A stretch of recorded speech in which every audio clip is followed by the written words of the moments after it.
Olá a todas e a todos.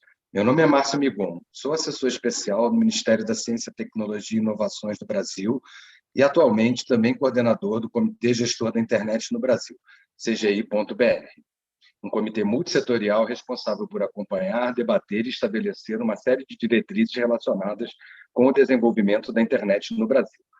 Hoje, dirijo-me a vocês sobre um tema central para as discussões sobre a internet e o ecossistema digital, a regulação de plataformas. A economia digital se consolidou nas últimas 2 décadas e tem sido um dos motores do desenvolvimento econômico global. A emergência do fenômeno das chamadas Big Techs, ou plataformas digitais, tem preocupado diversos atores, governamentais e da sociedade civil, seja pelo poder econômico, político ou pela capacidade de controle do fluxo de dados na internet que conquistaram.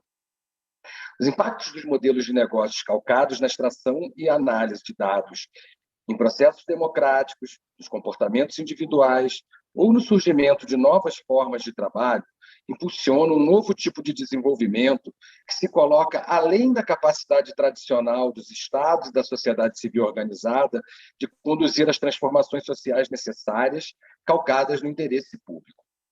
Não por acaso, tem ganho força o debate sobre a regulação das plataformas digitais.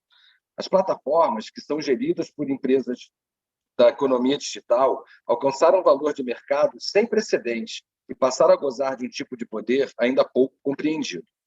Tendo isso em vista, o Comitê Gestor da Internet no Brasil criou um grupo de trabalho sobre regulação de plataformas, cujos objetivos são justamente estudar o tema da regulação nacional e global de plataformas digitais, bem como promover discussões e elaborar notas técnicas e recomendações sobre o tema. Como parte de suas atividades, o grupo está realizando o presente evento, com a finalidade de expandir o diálogo sobre essa agenda e aumentar a base de subsídios para que o grupo de trabalho possa atingir os seus objetivos e auxiliar o CGI.br a cumprir o seu papel nessa importante discussão.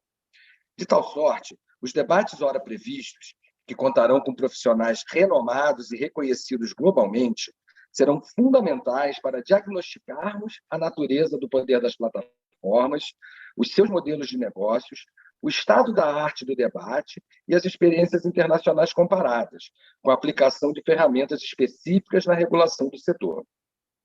Este é o primeiro passo para pensarmos nos grandes desafios que se colocam à nossa frente e que são inerentes a esta pauta. Sendo assim, desejo a todas e a todos um frutífero debate e um ótimo evento. É com você, Henrique.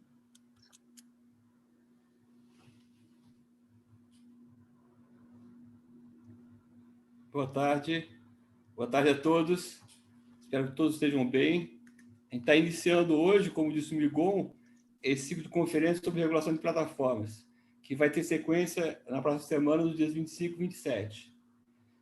Como disse o Migon, a gente formou esse grupo de trabalho, que eu estou coordenando no CGI, para tratar do tema de regulação de plataformas com o objetivo de fomentar o estudo e a reflexão sobre os desafios criados na sociedade com a crescente importância das plataformas digitais, das chamadas Big Techs, que alcançaram, nos últimos anos, esse poder econômico, cultural e político extraordinário. Os desafios que as grandes plataformas globais nos trazem, apesar de todas as suas utilidades, são de diversas ordens. Desde a preocupação com a vigilância constante de nossa atividade online, passando pelo seu papel como intermediário na disseminação de informações de todo tipo, até a capacidade de funcionar como verdadeiros monopólios que criam enormes barreiras para a concorrência de outros serviços. Com essas conferências, nós estamos iniciando esse processo para organizar e aprofundar o debate em torno dessa questão, de forma a procurar contribuir para a construção de uma base comum de princípios e valores que representem diversas perspectivas e orientem o desafio de regular as plataformas. Nessa palestra de hoje, da professora Daphne Keller, de Stanford, vamos abordar os modelos de negócio das plataformas e também aspectos relacionados a direito de expressão e o do papel das plataformas na moderação de conteúdos. No dia 25, próxima terça, vamos ter um painel interessante moderado pelo Carlos Afonso Souza, do ITS Rio, sobre experiências internacionais de regulação de plataformas, tanto nos Estados Unidos como na Europa, na Ásia. E aí vamos contar com especialistas da OECD e do Beckman Center de Harvard. Já no dia 27, vamos ter 2 eventos, um às 10 e outro às 14. O primeiro sobre desafios e limitações do uso de ferramentas antitrust para regulação. E às 14 vamos ter uma palestra com uma visão geral do poder que as plataformas assumiram e dos principais temas que estão envolvidos nas tentativas de sua regulação. A gente está muito animado com esse nosso ciclo de palestras e o intuito do grupo é de, no segundo semestre, organizar um ciclo de debates, aí sim focado no Brasil, onde serão envolvidas outros atores, como as próprias plataformas, suas empresas, o CAD, a indústria de mídia e congressistas que estejam estudando o assunto. A gente julga muito importante que no Brasil e nos demais países de desenvolvimento, esses temas tão importantes sejam discutidos em profundidade, para propor alternativas a partir de nossas próprias particularidades e de nossa cultura. Desde já, convido a todos os interessados em se envolver nesse debate que estamos iniciando hoje. Muito obrigado aí pela participação de vocês, que eu espero que seja ativa na forma de intervenções e perguntas para a nossa panelista. E agora eu vou passar a palavra para o nosso moderador do dia de hoje, que é o professor Luca Belli, que é doutor em Direito Público pela Universidade de Paris II e coordenador do Centro de Tecnologia e Sociedade da Fundação Getúlio Vargas do Rio. Por favor, Luca, a palavra é sua. Obrigado, Henrique. Obrigado, Márcio, pelo convite. Eu queria agradecer muitíssimo o CGI.br, o NIC.br, pelo convite, pela iniciativa, uma excelente iniciativa sobre um assunto extremamente importante de um ponto de vista democrático, econômico, social e jurídico, claramente. Eu vou ter a honra de moderar essa primeira conferência de abertura desse ciclo, e sendo a nossa convidada Daphne americana, eu vou agora começar a falar em inglês, até para dar um pouco mais de trabalho aos nossos amigos tradutores. Então, a partir de agora, eu vou mudar para o inglês.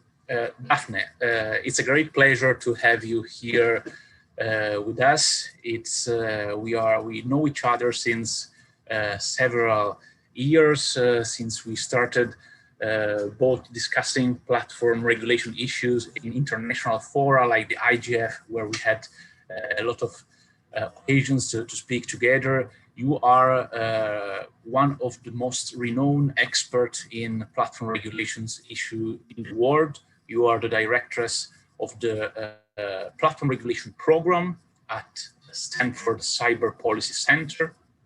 You have been spearheading some of the most interesting and I would say also innovative works and thinking about how platform should be regulated and could be regulated. There are some very interesting ideas that I hope you will, and I'm sure you will share with us today. And it is essential to have your keynote presentation as the first one opening this debate, to let also those who are following us today understand what is the interrelation between content moderation issues, platform business models, and regulatory models. And you are, I think, the perfect speakers to face and untangle this issue. So thank you very much, Daphne, for being with us today. Please, the floor is yours. Thank you so much, Luca, for that extremely generous introduction. And thank you to all the organizers, and especially to the translators who are doing an amazing job. It is an honor to speak to a Brazilian audience about this, because Brazil has been such an important leader in the field of platform regulation. I talk regularly about the Marco Civil to policymakers in the US and around the world. And you are very fortunate to both have had such a great legislative undertaking and also to have the great advocates and experts that are working on these issues in Brazil. So I'm going to talk a little bit about business models and how they shape regulation, starting with two ideas of platform business models that I think are wrong and that this audience probably knows are wrong, but that are worth paying attention to. The first is people think of platforms as just like older media. Have the idea that platforms might assume the legal obligations that we would give to a newspaper or to a broadcaster. The problem with that, of course, is that those are entities that publish very, very little speech. They exclude most speakers because they can only publish things that their lawyers can vet and confirm don't create liability. And so if we were to treat Twitter or Facebook or YouTube like traditional media, we would forfeit the ability for them to be a megaphone where any ordinary person can go and share their speech right away and have the incredible global effect on communication that they have had. On the other hand, the other business model that people sometimes imagine is like, well, if they're not like a publisher or a newspaper or broadcast, they must instead be like a phone company, an entity that we want to regulate in a way that requires passivity and neutral transmission. If that's what we want platforms to do, then it's fair to get mad at them for exercising editorial control and taking things down. But then you lose out on the benefits of having them, take down content that's obviously illegal, or take down content that courts determine is illegal, or engage in moderation that users want and appreciate. You also lose the ability to have a divergence of, this is a site that is about dogs and people can post information about dogs, but not cats. If you turn platforms into something like a telephone company, common carriers, then you kind of roll the internet experience back to being pretty chaotic, pretty decentralized. It's hard to find things and services are not very differentiated. But of course, I think everyone here knows platforms are neither of those two things. And it doesn't make sense to regulate them like either a publisher on the one hand or a telephone company on the other. One reason is that we benefit from the curation efforts that platforms make. It makes it possible for us to find things. It makes it possible to have, a diversity of sites that apply different rules and people can choose different discursive communities to join.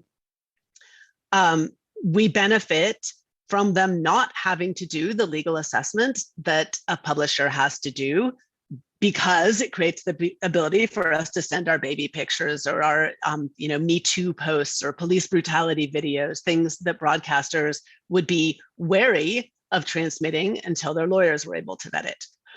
Does this add up to meaning platforms should have no obligations? Of course not. It's just they shouldn't have the same obligations that we gave to these older kinds of media. And indeed, every country gives platforms legal responsibility for user content in some situations. In the US, for example, platforms have the same legal responsibility for federally criminal content as anybody else does. There's no immunity for federally criminal child sexual abuse material, for example, or material support of terrorist organizations. And then for copyright, there's a notice and takedown process. And for other things, there's immunity. The Marco Civil similarly has one set of rules for things like child sexual abuse material and non-consensual intimate imagery, and a different set of rules requiring courts to get involved when there's an allegation, for example, of defamation. And I think that's a good model. That's a model that is neither trying to go in this telephone direction or this publisher direction. That said, as I think all of our opening speakers alluded to, there is growing concern about the scale and the power of the biggest incumbent platforms, and about the ways in which they can act as gatekeepers, having a profound effect on public discourse, influencing what information flows, potentially influencing elections. This is a very big deal, and there's a reason that everybody is worried about it. In the US right now, and in a number of other countries around the world, this concern is seen as one of the political right. Even before the deplatforming of former President Trump, many speakers and litigants who tried to sue platforms claiming what I refer to as must-carry rights, the rights to force platforms to carry their content. Many of those actors came from the Republican Party or from the far right. But this is not an innately right-wing issue. There are just as many critics saying that, for example, Muslims or Black Lives Matter activists are getting unfairly silenced coming from the left. They just don't get as much airtime on cable news. And globally, we saw in Brazil, one of the early and very interesting must-carry claims had to do with Facebook taking down an image of an indigenous woman in the Amazon whose breasts were exposed under their nudity policy, and human rights advocates in Brazil saying, hey, wait a minute, this is a violation of the human rights to cultural diversity represented in this image. So as I said, this is not innately a left or a right issue. Everyone is worried when a major gatekeeper can clamp down and reshape culture and discourse in a way that is hard to get around and hard to find an alternate way to communicate with people. I wrote a big paper on this. It's called Who Do You Sue? It's my best paper, so I recommend reading it. That goes through mostly the US law analysis of this issue. But a lot of it has overlap for Brazil and for other countries around the world. So first of all, if you could compel platforms to carry content against their will, if you could prevail on a must-carry claim, as has happened a couple of times in Brazil and Italy and Germany and Poland, if you could, what would that mean? What is the world that we arrive at if that is a recognized right, and is it a world that we want? So one vision of a world with must-carry obligations is one in which platforms do zero content moderation. So every single thing that is legal, and maybe a bunch of illegal stuff too that they haven't spotted yet, all of that is suddenly on Facebook or Twitter or YouTube. And that's going to include things that are just barely legal, that are terrible, that are racist, that are pro-suicide content, pro-anorexia content, misinformation that doesn't quite rise to the level of violating the law. This would be the sort of cesspool of content that users would encounter on social media or on other kinds of platforms. That is a world that I think no one actually wants. Politicians don't want that because for the most part, they do want problematic misinformation about elections or COVID, for example, taken down. They do want to see restrictions of things that we might colloquially call fake news, but that are not prohibited under law and couldn't be consistent with human rights law. Users don't want a world where every single legal thing is on the platform because they don't want to sign on, to check in with their grandmother and instead see a bunch of racism or pornography. And advertisers definitely don't want that. They do not want their brands next to all of the lawful but awful material that would appear on platforms if they had to carry every single thing that's legal. So maybe there's another version of honoring must-carry claims in which we say, okay, well, platforms don't have to carry everything that is legal speech, but they do have to carry some things. We're going to make them carry, honor a reasonable standard, or they can carry legal speech, but take it down if it's indecent, come up with some new category. That's a pretty big deal too. It would be a massive undertaking to reconcile that regime with human rights if it's the law coming in and saying, hey, there's this category of previously legal speech that is now disfavored because it's the stuff that platforms are allowed to take down. And this other category of previously legal speech that is favored because platforms are not allowed to take it down. The litigation process and the judicial process to figure out what a rights compliant version of that looks like, I think would be monumental in any country. And the realistic model for an outcome, I think, is you have to have a regulator, like a communications regulator, making these decisions about what content must be carried and what content can be taken down, which is a tremendous expansion of authority, for regulators to not regulate just what broadcasters are transmitting, for example, but to instead have this authority over your speech and my speech every time that we are communicating via platforms. And I can't speak for Brazil, but certainly in the US, the concern about political capture and about that kind of regulatory power being abused in the service of whichever party happens to be in power would be very significant. The other question about what a must-carry regime looks like in real life is about what the product implementation is. For example, might the law say that Twitter has to carry certain tweets? They can't remove them, but leave it that Twitter can demote them in its algorithm to the point of invisibility.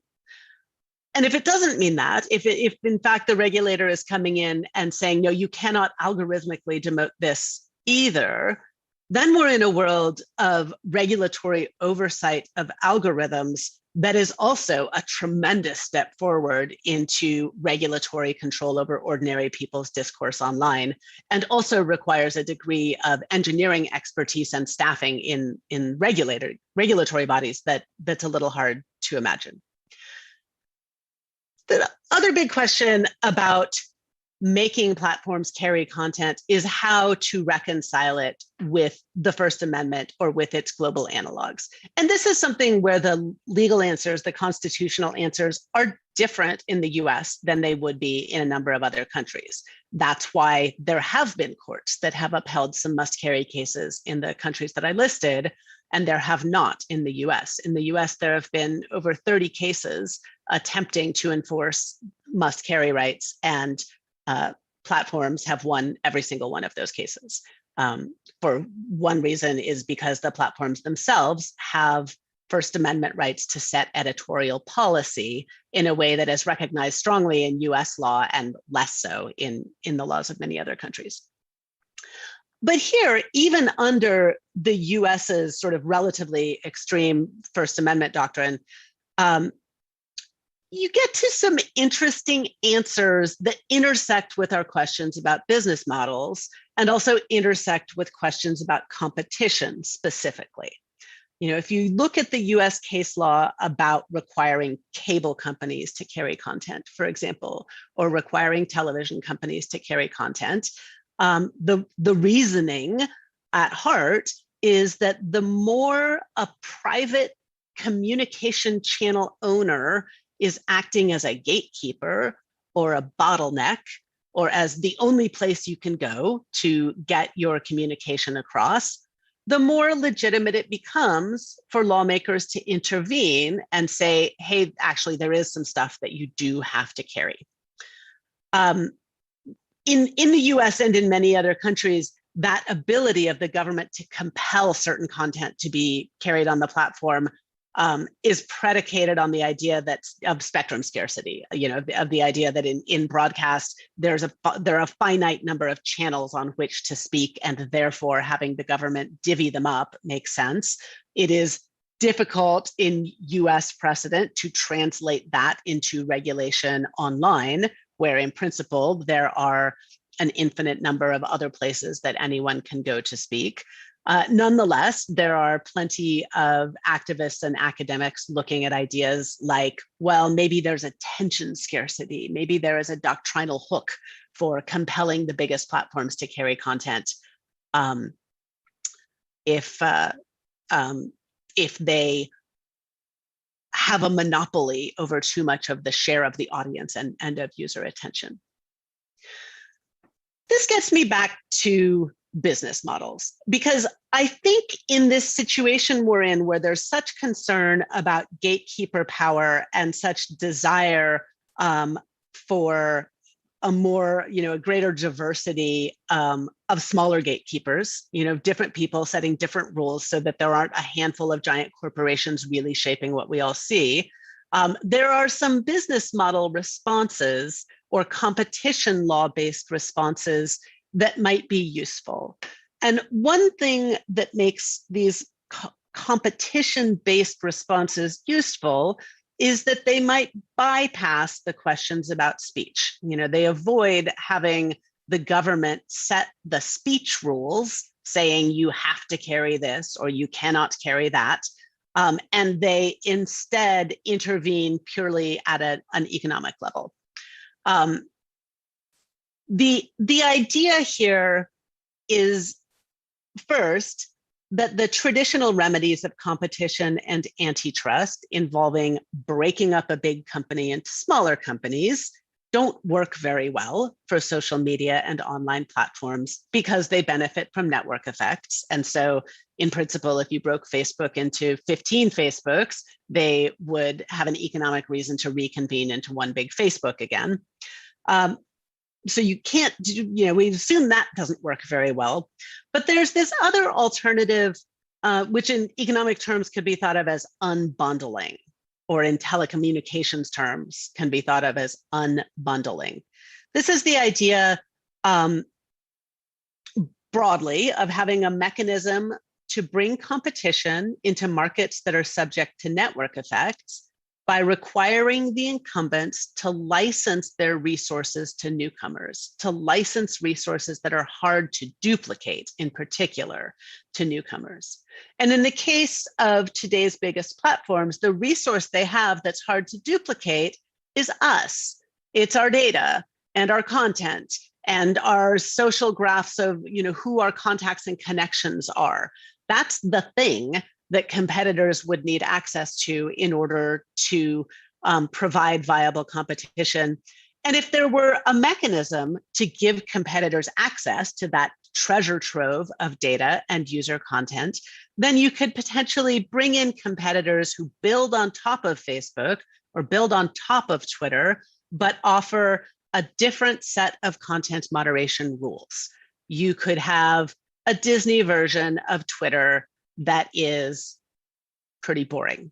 You could have a politically far-right version of Facebook that focuses on one set of perspectives. You could have a women's rights-oriented version of YouTube that sets ranking priorities in a way to maximize female voices. These other entities could come in and offer different content moderation rules, different ranking, possibly even different user interfaces, such that users could then choose which set of rules they want to live under.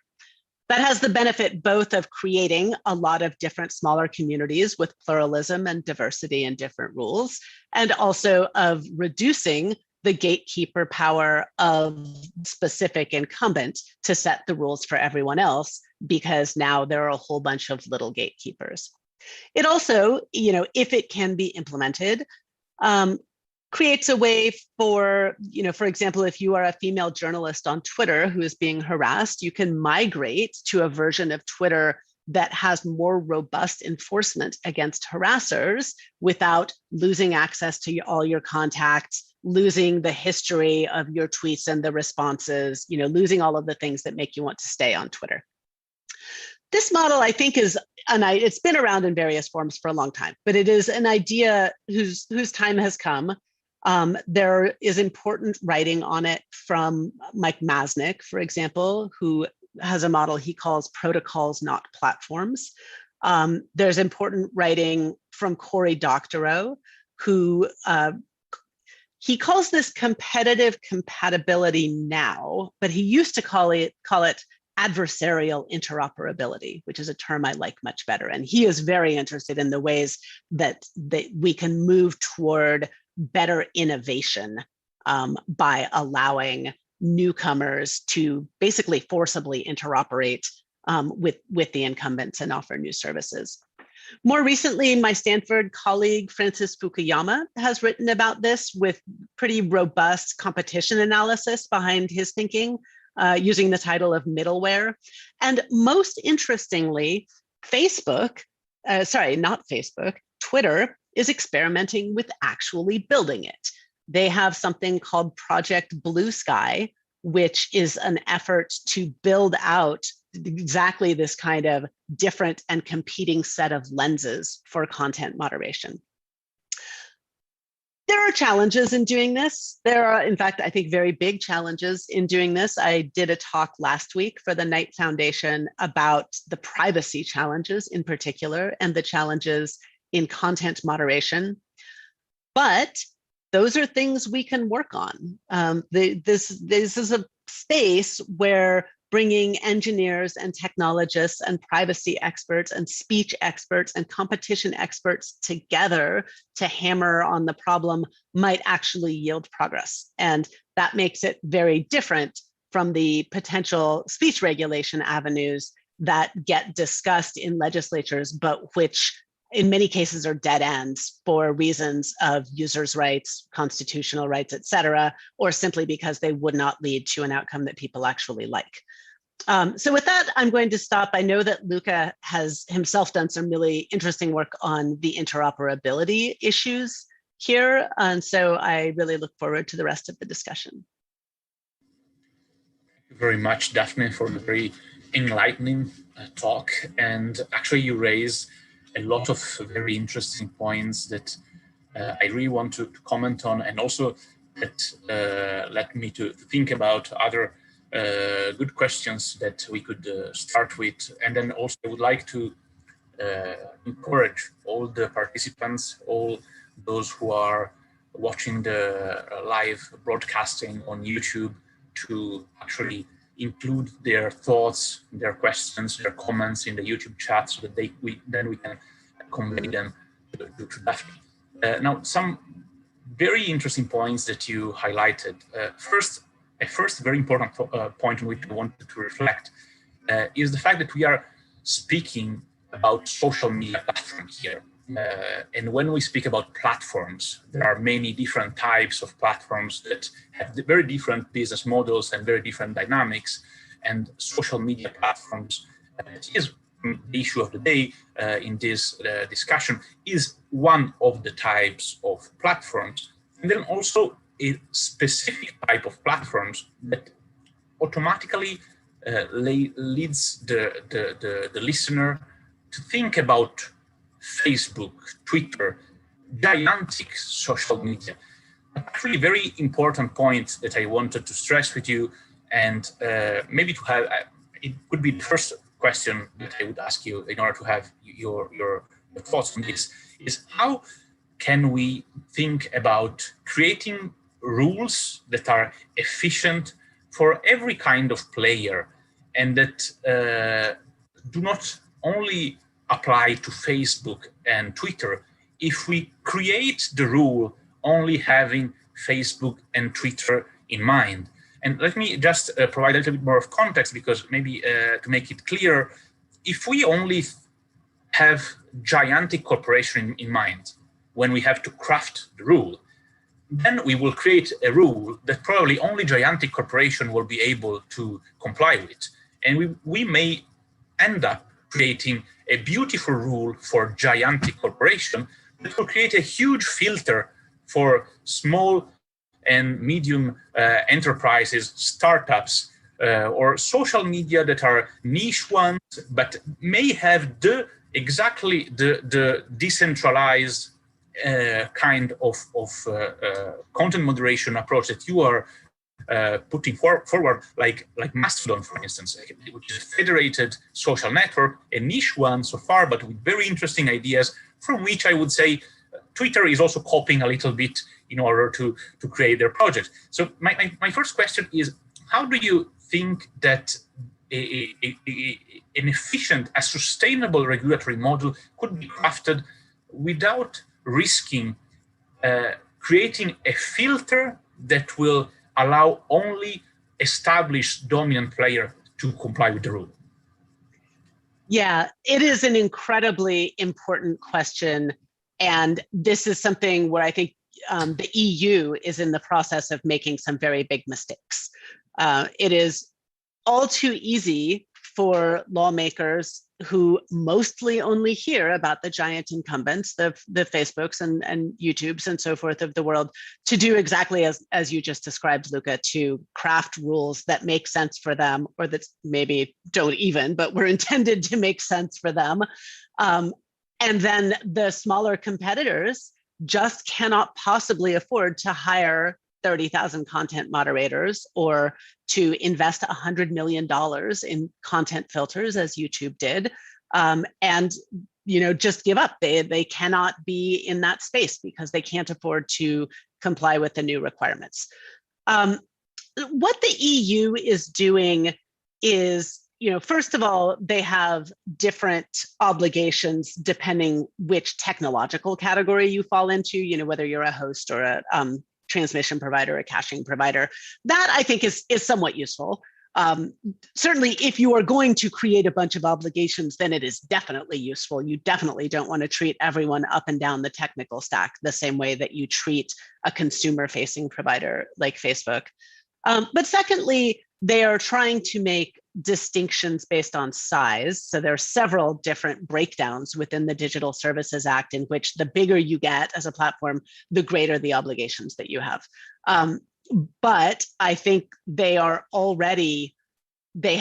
erred way too much on the side of treating little companies like big companies and are putting very heavy procedural obligations on them that will have a real burden, very burdensome effect for competition and for future innovation. And if you want to be cynical about it, you can think of this as a conscious trade-off, saying we're going to prioritize content regulation at the expense of competition and create a world where there's a small handful of incumbents and we can tell them what to do. And there isn't this, chaos of different entities on the internet that we had for its first few decades. I do think, though, that in this, the model that I described, which I call this magic APIs when I write about it. Francis Fukuyama calls it middleware, which is maybe a catchier title. In the magic APIs model, there's a little bit of a different way of coming at the problem, because you can say that, Facebook, which is now offering both its own regular old service and being the foundation for a bunch of competing services that use the same content but rank it differently or remove things differently. You can say that Facebook still has to take down stuff that's illegal, subject to whatever the rules are. They wait for a court order, or if it's child sexual abuse material, they recognize it themselves, et cetera. But they do that initial and quite expensive step of responding to illegal content, so that then these smaller providers, who are offering the women's rights flavor of YouTube or whatever, they aren't carrying that burden. So you can put part of the burden on the incumbent and then have the smaller new competitors realize the benefit of the work that's been put on the incumbent. That sounds good. It'd be great if it worked perfectly. Of course, the downside is if the incumbent, the sort of hub that's sending out content to these competing spokes, if they take down the wrong thing, then it's down for everyone. So you don't want to mess things up at the center of the operation if their decisions flow out to everyone else. I mean, actually, this is a very good point, and leads me to another consideration that then will be a very good segue for a couple of questions that just arrived in the chat. So, I mean, here's the thing: if you have the magic API that you describe very well in your paper, the middleware, if we want to utilize Fukuyama's terminology, I mean, it sounds excellent in theory. But the nitty-gritty details, technical details of how to create it, I mean, they are the most difficult part. And this really resonates a lot also with the right to data portability, which is an excellent idea.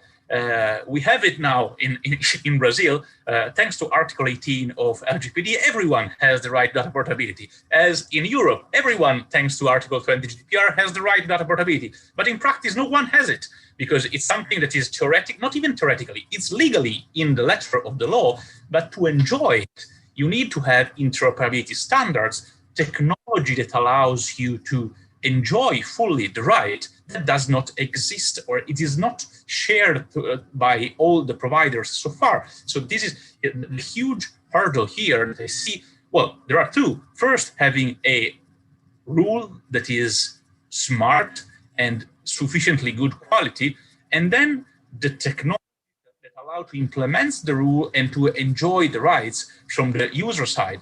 So do you think that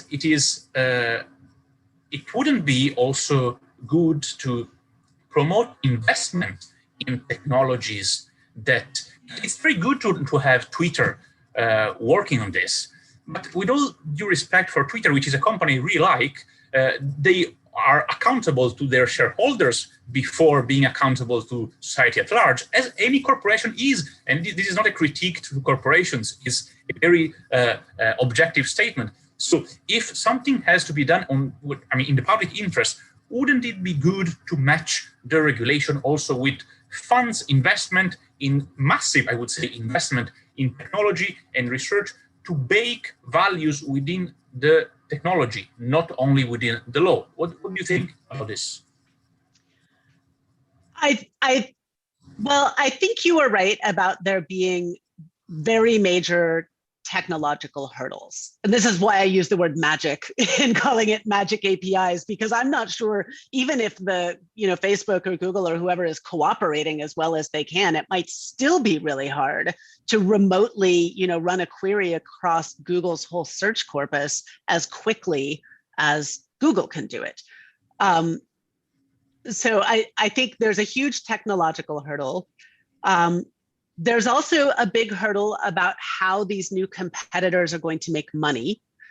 You have to figure out a way, either assuming we're still in a world of advertising-based businesses, to figure out how the ad revenue flows to them and what new both technological structures for data flow and contractual structures for subdividing the money, how that works.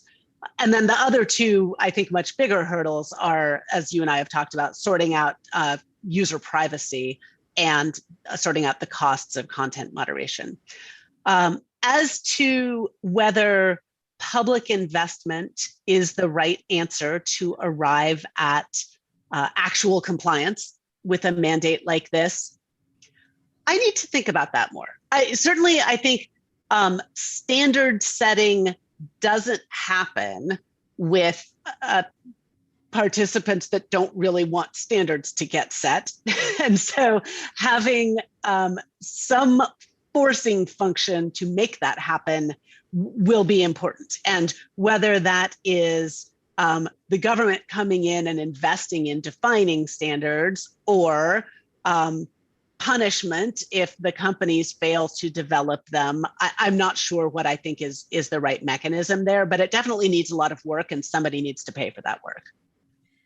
So now there are two follow-up questions that are, one of them was proposed by Professor Marcos Dantas, who is a good friend and an old friend of CGI, and he actually was putting forward a very interesting idea, which is a critique maybe about the model that you are suggesting about this magic app allowing to having or the middleware allowing to have competing version with competing different flavors of content moderation. So wouldn't this be a sort of institutionalization of existing filter bubbles? So wouldn't this be basically a moderation according to the filter bubble?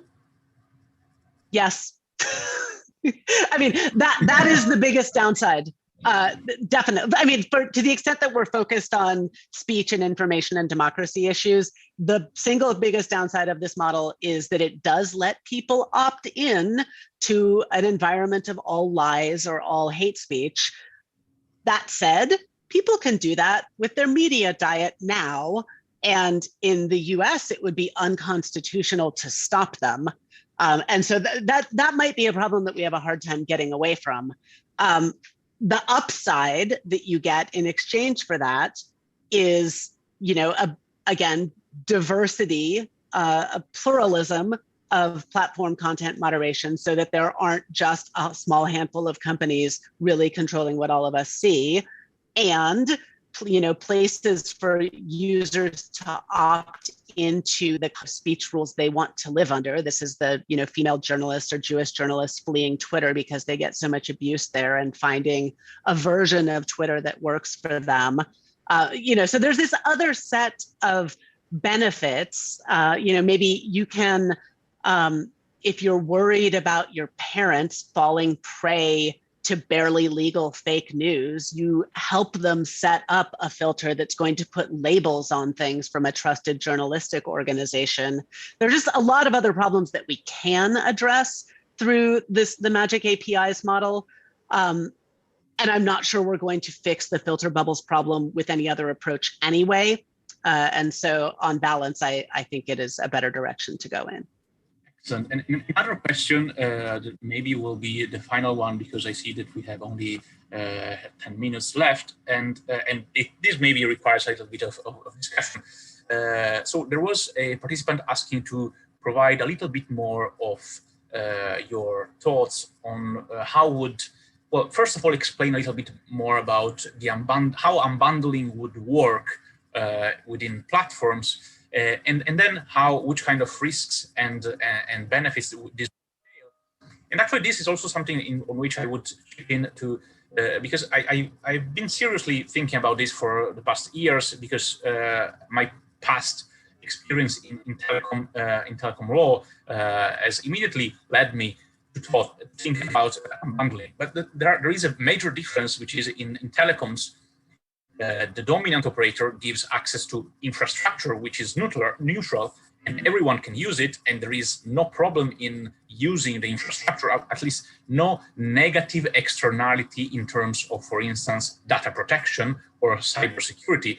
Whereas with regard to platform, the resource that you very rightly pointed out in your talk is held by the dominant platform, is us, is our data, is our personal data on our most intimate sides of our lives. So it is not like giving open access to a neutral infrastructure. It's like giving open access to everything, to a very detailed profile of anything I do in my life to I don't know who. So that is not exactly the same thing, and maybe a time bomb in terms of data protection and cybersecurity if it is not done in a very careful way through anonymization and through a series of techniques that maybe we don't even have in this moment. So what is your thought about this? So how would you envision unbundling within the platform business, and how have you thought about these potential negative externalities? Yeah, I think that is the single biggest question, followed closely by this question I have about the cost of content moderation. And it's funny that I'm sort of here today as a proponent of unbundling. If we rewound to last week at this Knight Foundation event with Cory Doctorow, he was the proponent and I was the one saying, but wait a minute, privacy. So I 100% get the concerns on both sides. And honestly, at the end of the day, is there a way forward? I don't know for sure. I just really like this because there are actually questions to ask and ways to maybe move forward versus proposals to like force platforms to adopt the right speech policy when none of us will ever agree on the right speech policy, or, you know, all of the other legal moves that I can see clearly go somewhere bad and often somewhere unconstitutional, which leaves this being more exciting. But to delve in a little bit more on the privacy question, I mean, we can think of this as basically the Cambridge Analytica problem, right? It's one thing for me to sign up for a middleware provider that's some fly-by-night new company and trust them with my data so that I can get their lens on my Facebook feed or my Twitter feed.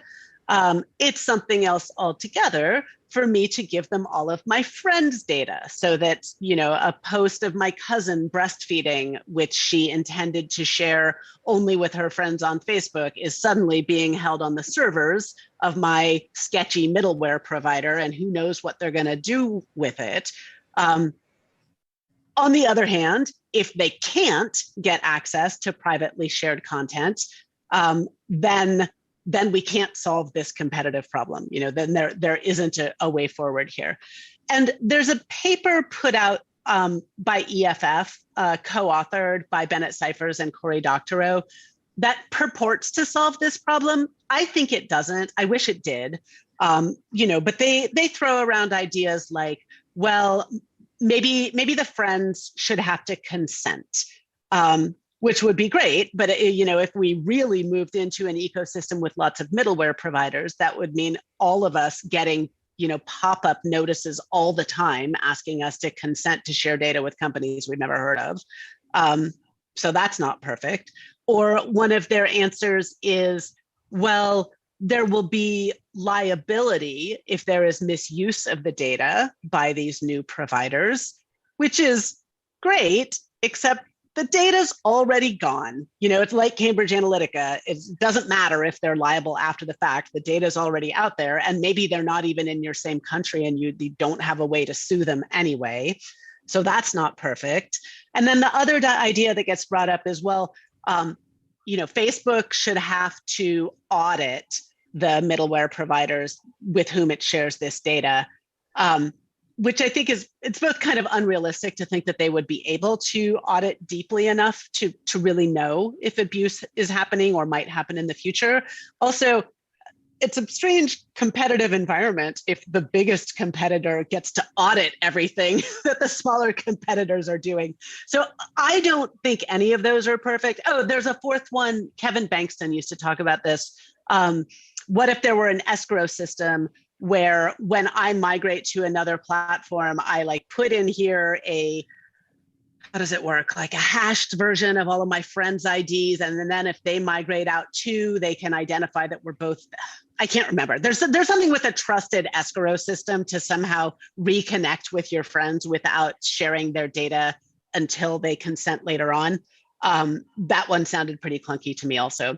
But the idea that there is an engineering-based solution, maybe if we had the right people thinking about this, that I find encouraging, and I don't think we have hammered on this problem hard enough yet to know that we need to give up. Thank you very much, Daphne, for this. And I see that we only have 3 minutes left, so I think it would be the moment to wrap up and to see either if you, Daphne, if you have any final remarks that you would like to share. On my side, I see that there are a lot of interesting questions, some initial answers, but fortunately for people like you or myself that produce research on this, there is still a lot of work to be done. And I think fortunately we have bodies like CGI that are able to convey the work that specialists do and discuss this into a multi-stakeholder setting. So I would like to ask you, Daphne, if you have any final remarks that you would like to share. Otherwise, I will give back the floor to Enrique and Marcia to run. Well, I will just reiterate what I said at the beginning, which is that Brazil is very fortunate to have the leadership that it does on these issues, to have the expertise that it has on these issues, and to have the legislative backdrop of the Marco Civil already being in place as a foundation to build on going forward. So I am excited to see where Brazil goes next. And I hope that it will be something we all want to emulate. Thank you very much, Daphne, for this excellent conversation. I see it is already time to close down our business and to wrap up. So I would like just to invite everyone to not to miss the next conference that will be next week. You will find all the details on the CGI website. So thank you very much to everyone. And thank you very much to CGI for having convened this first. Bye-bye. Ciao, ciao.